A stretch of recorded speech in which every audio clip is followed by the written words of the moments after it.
Welcome back to 90 Seconds Plus with Invercargill City Mayor Nobby Clark. We're back now. A couple of concerning things. One, youth crime. Last Friday night there was a dreadful incident in town, and the people involved should be very, very ashamed of themselves, and your parents need to be told. Nobby, what do you reckon? Yep. Well, it's a much wider picture. Yeah. So we've got a meeting on the 6th of April, which is not this coming Saturday, but the following one, in the Civic Theatre at 7 o'clock. And I want people to come along that have experienced youth crime in the city. So youth crime is not just about what happens around the malls or on Friday nights. It's cars being stolen and burnt out, some of them at the beach. It's property crime as well. And I want to hear from people what their experiences have been, and more importantly, what their experiences have been with the police. Yeah.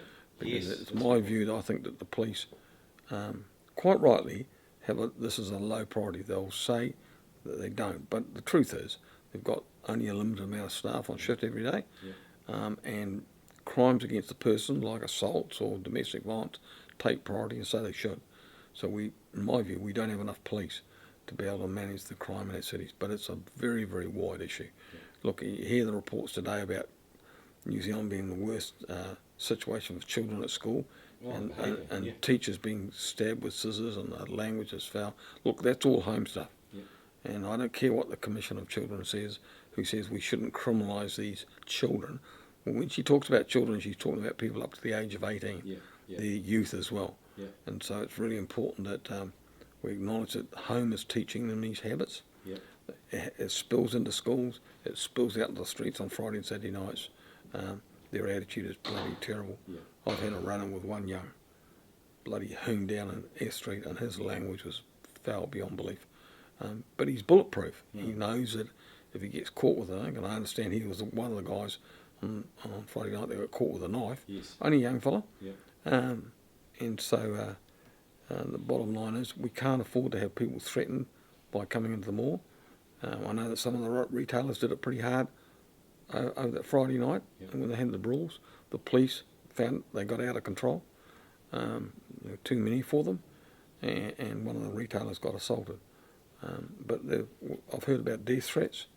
One of my councillors has had that. Will come and rape your wife and kill her. We know who. Teens, it's quite scary. Really young people. Yeah. So the masters that sit above us in the government, hopefully will be there, MPs, and hopefully the Minister of Police, and hopefully senior police. They need to hear that the community needs some action in this area. Now, you can work on families and you can work on school environments for as long as you like, but at the end of the day, there's no quick fix there. Yeah. But we've got to have consequences for these kids when they're out of control. Yeah. And if we don't, what I can see coming on is that retailers and other people will protect themselves. Yeah.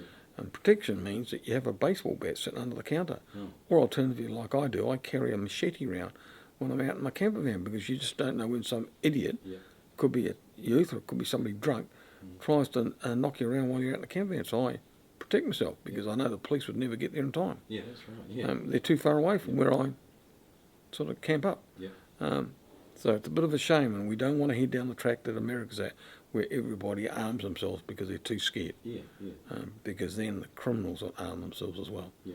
And most of this trouble goes back to the days, remember the Green MP, Sue Bradford, and the anti-smacking. And I'm not saying bash the kids, but now we've demonised parents for just actually teaching their children basic 101 respect and discipline, and that actions come with consequences.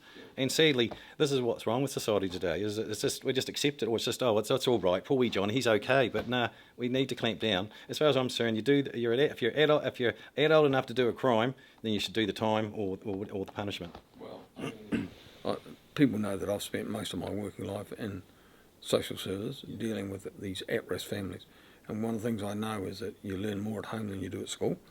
But the other thing is that I know that often dysfunctional parents end up with dysfunctional children. Yes. And the police will tell you that sometimes when they ring these parents to say, hey, you need to come down and get your 11, 10, 9-year-old that's been down the streets causing problems, the parents are known to the police as well. And the feral, most of them are just disgusting. This is worse than the kids, and you can see where the kids get the behaviour from. Well, I don't know about that, but they're known to them anyway. And so, the issue is, it's not going away anytime soon, but they need to have consequences. Now, the consequences might be, if I pick you up today, mate, I'm going to lock you in the police cells and parents can pick you up in the morning. I'll take your cell phone off you. That's what needs to take their phones off them for Yeah. bloody 24 hours. See, I know, lock them up. Yeah. but or take their scooters off them when they're down in the mall and trying to run people over, which is what I dealt with just before Christmas. Yeah. And this young guy was just foul beyond belief. But people are scared when the numbers got out of control on Friday, and retailers have been threatened, "I'm going to kill you, come back and kill you." Yeah. Yeah.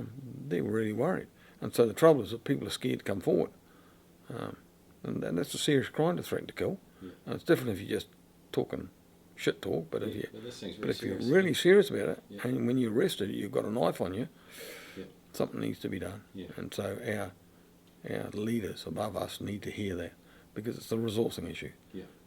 And there's got to be a change away from this, you don't smack or you don't discipline. Look, I've not been into smacking kids or anything like that either, but they've got to have consequences. Yeah. Because If you don't have them, they then learn that they're bulletproof. And the youth aid system, I don't blame the police for the youth aid, but the youth aid is just a wet bus ticket. That's all it is. Yeah. They go through a youth justice FGC, which is a family group conference. Yeah. So you've got the families coming in that are probably the producers of these problems. Yeah. And the police must be frustrated about some of these crimes. Yeah. When you steal a car and burn it out, that's an adult crime. Yeah. When you knock a retailer around on Friday night who ends up with a head injury and is threatened to kill, that's an adult injury. And I don't care whether you're 12 or 13, you need to go somewhere, which is probably a youth justice lockup, where you just can't continue to do the damage. Work on them as long as you like, Yeah. but hey, you can't have them out and about in the community. But these guys that do these things, they go to the police station. I bet an hour later they're back out in the streets again. The topic would be, what is it, the Guy Williams TV show? What is it, New Zealand Today? I don't watch it, and it's sad to see taxpayers' money squandered on such nonsense. But the whole thing about that, the word you used previously, that whole show was just focused on dragging that all back up instead of actually other topics that you wanted to raise, from being accused of being a shit town by some silly Facebook page to other nonsense. Watch it. But it shows you how bad the media's sunk, really. Well, I've not got into that. I refuse to comment, but I will tell you a few things. Yeah. That interview was taped about 9 months ago. Yeah.